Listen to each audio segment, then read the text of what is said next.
सुप्रभात। जयतु भारती में आप सबका स्वागत है। आज हम क्षितिज काव्यखंड की कविता कैदी और कोकिला का अंतिम भाग पढ़ेंगे। इस काव्यांश में कवि ने उस समय के अर्थात अंग्रेजों के समय के राजनीतिक व सामाजिक परिवेश का चित्रण किया है। अंग्रेजी शासन में चारों ओर व्याप्त अंधकार अर्थात अत्याचार व शोषण का वर्णन करते हुए कवि ने कहा है।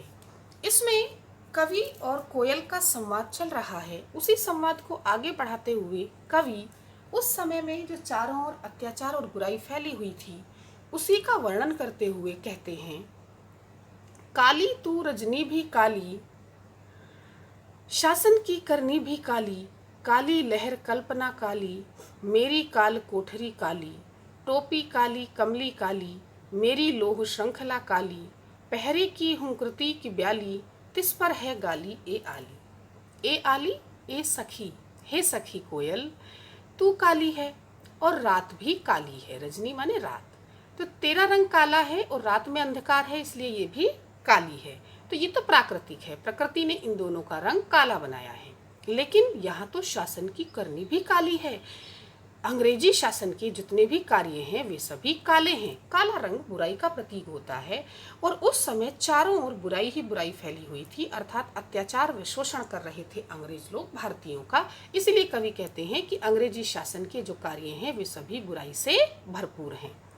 काली लहर कल्पना काली, अब तो चारों ओर काली लहर चली हुई है। कैसी लहर? काली। किसकी? अत्याचार की। अत्याचार की, बुराई की लहर समाज में चल रही है और ऐसा लगता है जैसे कल्पना भी काली हो गई है। भविष्य के लिए हम जो भी कल्पना करते हैं उस पर भी बुराई का प्रभाव पड़ने लगा है और सबसे अधिक कल्पना कौन करता है? कवि। तो कवि कहते हैं कि ऐसा लगता है जैसे अब हमारी कल्पनाओं पर भी उस अंग्रेज की अत्याचारों का, उसके अंधकार का, उसके कालेपन का प्रभाव पड़ने लगा है।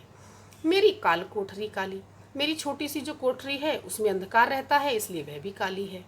मेरी टोपी काली है और मेरी कमली, कमली माने कंबल काला है, यानी कि अंग्रेजों ने हमें जो वस्त्र पहनने के लिए दिए हैं ये भी काले हैं। मेरी लोह श्रृंखला काली, मेरी जो लोहे से बनी जंजीरें, श्रृंखला कहते हैं जंजीर हैं, वे भी काली हैं। और पहरे की हुंकृति की ब्याली, पहरेदार की जो पहरे की आवाज होती है, हुंकृति माने आवाज है, वह हमें ब्याली कहते हैं नागिन, नागिन की तरह से डरावनी लगती है, भयंकर लगती है। रात के अंधकार में जब पहरेदार पहरे की आवाज लगाता है तो हमें वह बहुत भयानक अर्थात नागिन की तरह डरावनी लगती है। और तिस पर, इतने अत्याचारों पर भी है गाली, हमें गाली मिलती है। इतने सब अत्याचार होने के बाद भी ये अंग्रेज हमें गाली देते हैं।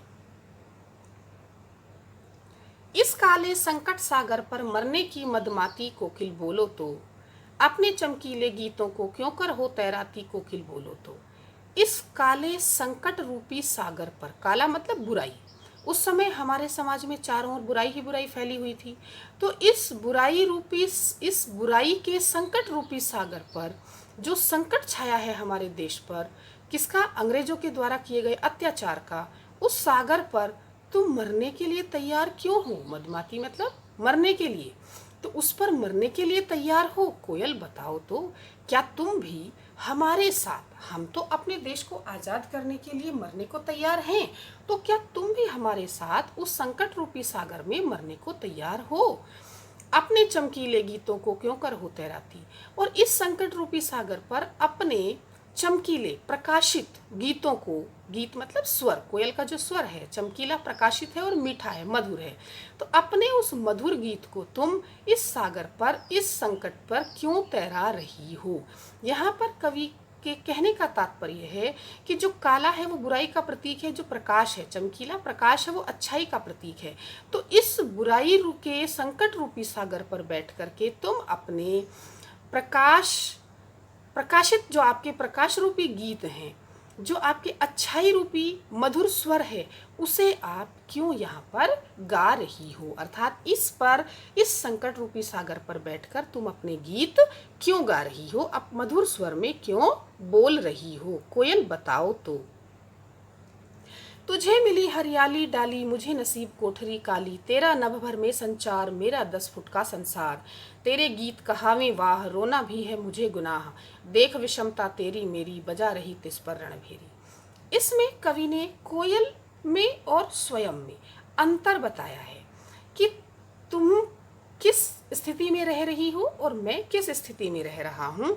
ये कहते हुए कवि कहते हैं कि तुझे मिली हरियाली डाली, तुझे तो हरी हरी डाल मिली हुई है, तू तो पूरे जंगल में कहीं भी जा सकती है, हरी हरी डालों पर बैठी रहती है, और मुझे, मेरे नसीब में क्या है, काल कोठरी है।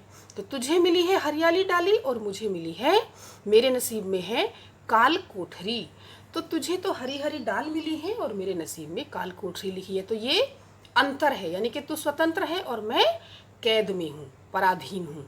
तेरा नभ भर में संचार, मेरा 10 फुट का संसार। नभ माने आकाश, नभ भर माने संपूर्ण आकाश में तेरा पूरे आसमान पर अधिकार है, संचार है तो कहीं भी आ जा सकती है, उन्मुक्त है। और मेरा तो केवल 10 फुट का संसार है, मेरी जो काल कोठरी है वह केवल 10 फुट की है, अर्थात मैं तो केवल छोटी सी जगह पर रहता हूँ।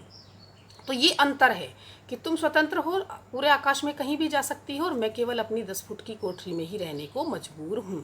तेरे गीत कहावे वाह, रोना भी है मुझे गुनाह। जब तुम गीत गाती हो, जब तुम मधुर स्वर में बोलती हो, तो सब तुम्हारी वाह वाह करते हैं, प्रशंसा करते हैं। और यहाँ जेल में तो मेरे लिए रोना भी गुनाह है, अपराध है, क्योंकि यदि हम कभी परेशान होकर रोने लगें तो हमें और ज़्यादा मारा पीटा जाता है। देख विषमता तेरी मेरी, देख कितनी असमानता है, विषमता माने असमानता है, किसमें, तुझ में और मुझ में। तू अपनी और मेरी असमानता को देख, और ये देखने के बाद भी तू बजा रही है, तिस पर माने इस पर भी, इतनी असमानता होने पर भी तू रणभेरी बजा रही है। रणभेरी एक वाद्य यंत्र है और इसे युद्ध घोष कहते हैं, यानी कि युद्ध से पहले जो बजाया जाता है। इसका मतलब होता है कि अब युद्ध शुरू होने वाला है, तो इतना होने पर भी तू युद्ध घोष कर रही है। इस हूँ कृति पर अपनी कृति से और कहो क्या कर दूं, कोकिल बोलो तो, मोहन के व्रत पर प्राणों का आसव किसमें भर दूं, कोकिल बोलो तो। इस आह्वान पर, हूँ कृति आवाज और यहाँ पर आह्वान, किसका आह्वान, कोयल का, कोयल जो आह्वान कर रही है। तो तुम्हारे इस आह्वान पर, तुम्हारी इस आवाज पर अपनी कृति से, कृति माने रचना, अपनी रचना से बताओ मैं और क्या करूं। अर्थात मैं कवि हूं और मैं कविता लिखता हूं, और उन कविताओं से जन जन के मन में मैं उत्साह की भावना, देशभक्ति की भावना भरने का प्रयास करता हूं। तो तुम्हारे इस आह्वान पे और ऐसा क्या लिखूं कि लोगों में जोश आ जाए, उत्साह आ जाए और वे अपने देश को आज़ाद कराने के लिए तैयार हो जाएं, कोकिल बताओ। मोहन के व्रत पर, यहाँ पर मोहन का मतलब है मोहनदास करमचंद गांधी। तो महात्मा गांधी ने भारत छोड़ो आंदोलन चलाया था, और मोहन का व्रत क्या था कि उन्हें अपने देश को आज़ाद कराना है। तो मोहन के व्रत पर, गांधी जी के संकल्प पर मैं प्राणों का आसव, आसव कहते हैं अमृत, तो जो प्राण रूपी अमृत है वह किसमें भर दूं, अर्थात मैं ऐसा क्या लिखूं। इसमें कहा कवि ने कि मैं ऐसा क्या लिखूं कि जिससे लोगों में उत्साह भर जाए, और यहाँ कहा है कि मैं महात्मा गांधी के संकल्प पर ऐसा क्या करूं कि जो प्राणों का अमृत है वो किसमें भर दूं, अर्थात मैं प्राणों के आसव से मतलब है जो हमारी प्राण शक्ति है, हमारी जो चेतना शक्ति है। प्राण क्या है, चेतना, जिसमें प्राण होते हैं वो चेतन होता है, और आसव अमृत यानी कि चेतना की जो शक्ति है वह मैं किसमें भर दूं।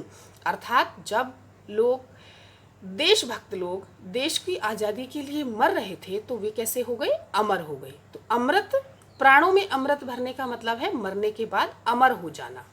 तो कवि कहते हैं कि मैं ऐसा क्या करूं, मोहन के व्रत पर अर्थात गांधी जी के संकल्प पर मैं अपनी इस जो चेतना शक्ति है उसको किसमें भर दूं। कोयल मेरा मार्गदर्शन करो कि मैं गांधी जी का कैसे सहयोग करूं, उन्हें कैसे अपना योगदान दूं और अपने प्राणों का भी बलिदान दे दूं। इस प्रकार इस कविता में खड़ी बोली के साथ साथ तत्सम तद्भव शब्दों का प्रयोग किया गया है। अनुप्रास, उपमा, रूपक आदि अलंकारों का भी प्रयोग है, और कवि ने इस कविता में प्रश्नात्मक और संबोधन शैली का प्रयोग किया है। तो आशा है इस कविता का भावार्थ आपको स्पष्ट हो गया होगा। धन्यवाद।